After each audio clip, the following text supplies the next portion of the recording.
She killed a man in a clinic. She left a door open so the monsters could walk in. She tried to kill a child. She accidentally slit her own brother's throat. For 3 seasons of From, Sarah Myers was the town's most haunted resident, the person everyone feared, pitied, and kept at arm's length. The woman who hurt people because a voice in her head told her she had to, and then spent years drowning in guilt for choices the show wanted us to believe were hers. What if they weren't? Episode 4 of Season 4 just gave us the most disturbing piece of evidence this show's ever put in front of us. Because it didn't just show us that Sarah's hearing the voices again. It showed us for the very first time where those voices appear to be coming from. And if what this episode's strongly implying turns out to be true, it doesn't just change Sarah's story, it rewrites 4 seasons of this show from the ground up. The man in yellow, the entity that killed Jim, the thing disguised as Sophia living inside the township right now. Episode 4 draws a direct line between him closing his eyes and muttering words, and Sarah collapsing to the floor with voices screaming in her head. Not the town doing it, not some ambient supernatural bleed. Him, on demand, like a switch. And if he can do it now, if he can sit in Sarah's house and activate her like a sleeper agent, then we have to ask the question the fandom's been circling since Season 1. Was he always the one? Today we go all the way back. We track every piece of evidence. We build the case. And by the end of this video, you're going to look at every scene Sarah Myers has ever been in completely differently. Let's get into it. Before we get to the bombshell, let's make sure we've got Sarah's full history loaded. Sarah Myers arrived in the township the same way everyone does. Wrong turn, no way out. She came in with her brother Nathan, and in Season 1 she quickly emerged as something different from the other residents. She wasn't just scared, she was receiving instructions. The voices told Sarah to kill Toby McCrae, one of the first newcomers to arrive with Jade. She did it. Then they told her to leave the medical clinic door open at night, knowing exactly what that would mean.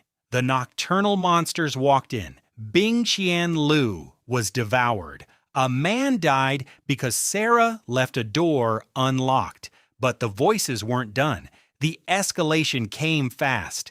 Kill the boy! Written in Sarah's own blood on her arm. They pushed her to kill Ethan Matthews, a child, insisting that if she did, everyone would be able to go home.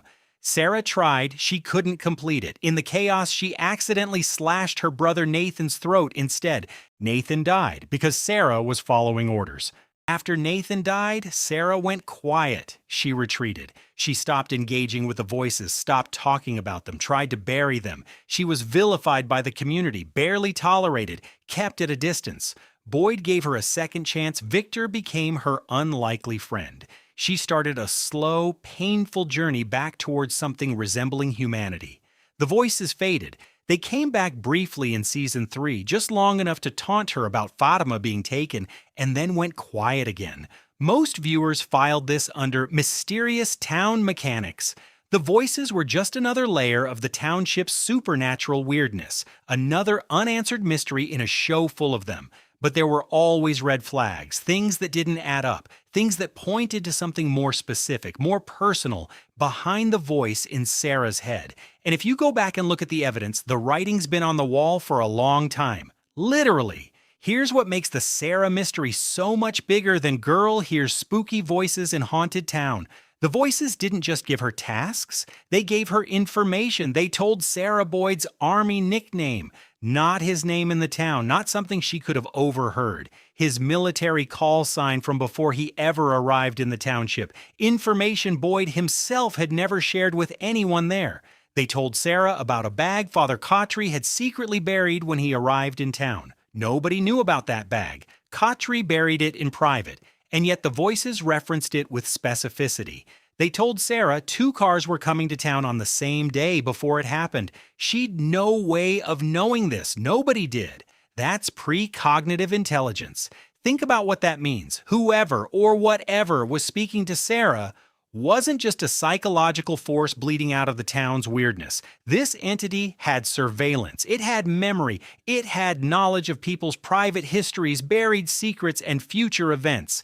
This wasn't the town whispering to a broken mind. This was an intelligence with an agenda running Sarah as an instrument. And when you look at what we now know about the Man in Yellow, that he was the voice on Jim's radio at the end of season 1, that he's been depicted in Miranda's paintings for decades, that he apparently arrived in the township the same way everyone else did before anyone understood what he was, you start to realize he's been the most active, most hands-on participant in this story since before the show even started. He didn't just show up at the end of season 3 to kill Jim. He's been operating inside this town for an entire generation, and one of his primary instruments of operation was Sarah Myers, which raises an even darker question. Was Sarah chosen? Was there something about her specifically that made her the ideal target?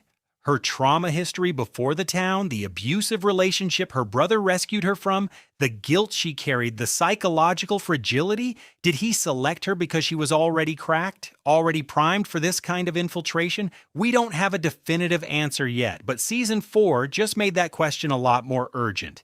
In episode 4, Sophia, who we've known since the premiere is the Man in Yellow in human disguise, has moved in with Sarah, and in a scene that's quiet but absolutely deliberate, she sits in Sarah's house, closes her eyes, and begins muttering. The camera cuts immediately to Sarah collapsing to the floor, hands to her head. The voices are back. The show's drawing a direct line between those two events on purpose. Now let's be precise, because the fandom's debating this.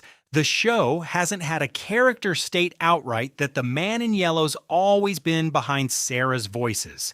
What episode 4 shows us is that he can activate them on demand, from proximity right now. The mechanism exists. He controls it. Whether he had it in season 1 is the theory. And when you stack the impossible intelligence, the on and off pattern, the return of the voices in season 3, right when he was clearly active, the evidence points in one direction. But it's the strongest theory in From right now, not a closed answer. And that ambiguity is exactly what makes it terrifying. Because if the show confirms it, everything changes. What episode 4 does confirm is his methodology. The voices told Sarah to do something completely mundane. Pour water into a glass, take a sip, pour it back. That's it. When she didn't comply, Sophia fell into the empty pool and broke her hand. Sarah believed someone would get hurt if she disobeyed. She went to the diner, she did it. Then Sophia delivered the Abraham sermon. A man commanded by God to kill his own son, not because God wanted the child dead, but to know if he'd do it. The point was never the act. The point was the obedience. The Abraham test was a recalibration. He needed to know if the instrument was still tuned. And it was. If the Man in Yellow was behind Sarah's voices in season 1, every act of violence she committed needs re-examining.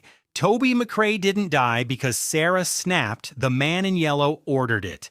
The clinic door wasn't Sarah's breakdown. It was a hit on Bing Chien Liu by proxy. And Kill the Boy failed. But Nathan died anyway. Sarah was shattered. The community turned on her. Whatever he was building, the fracture served him.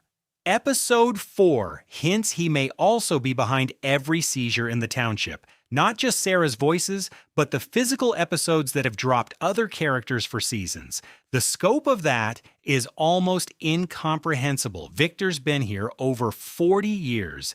The Man in Yellow arrived before the massacre that killed Miranda and Eloise, treated as a fellow resident before anyone understood what he was. He's been running this playbook for at least one full generation. We've got no idea how many cycles before that. How many Sarahs have there been? Let's build the theory of what the Man in Yellow's actually doing right now. In season 4, with Sarah, with Sophia, with all of it, he told the dying pastor his favorite part is when the residents tear themselves apart. He didn't say the monsters kill them. He didn't say the town destroys them. He said they tear themselves apart. That's a very specific statement from a being who clearly chooses his words carefully.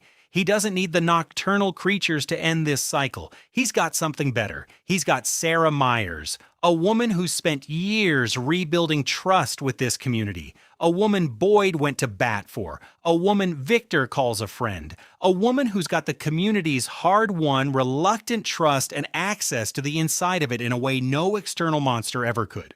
And right now, he's in her house on demand with a direct line into her psychology he's already proven still works.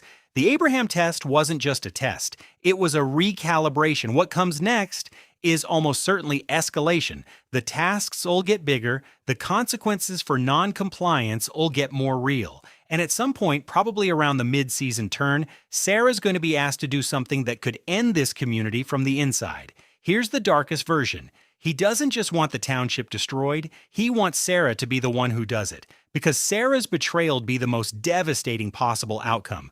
The person who fought her way back from the darkest history in the town's recent memory, who earned redemption, who became proof that the township could survive its own worst moments, becoming, once again, the instrument of its destruction.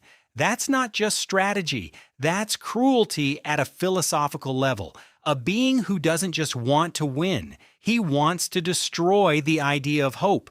Now here's where this video ends, and I want you to sit with this. We've been talking about Sarah as his instrument, his most successful human puppet, the person he broke down in Season 1 and is now reactivating in Season 4. But what if Sarah wasn't the only one?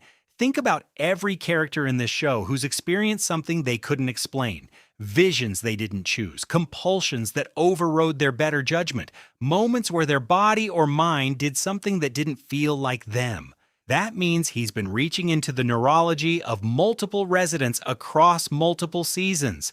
The scope of that's almost incomprehensible. Everyone who's ever had an episode in this town may have been, at some point, in direct contact with this entity without knowing it. And then there's Ethan, the boy who sees things no one else sees, who's been ahead of the plot for 4 seasons.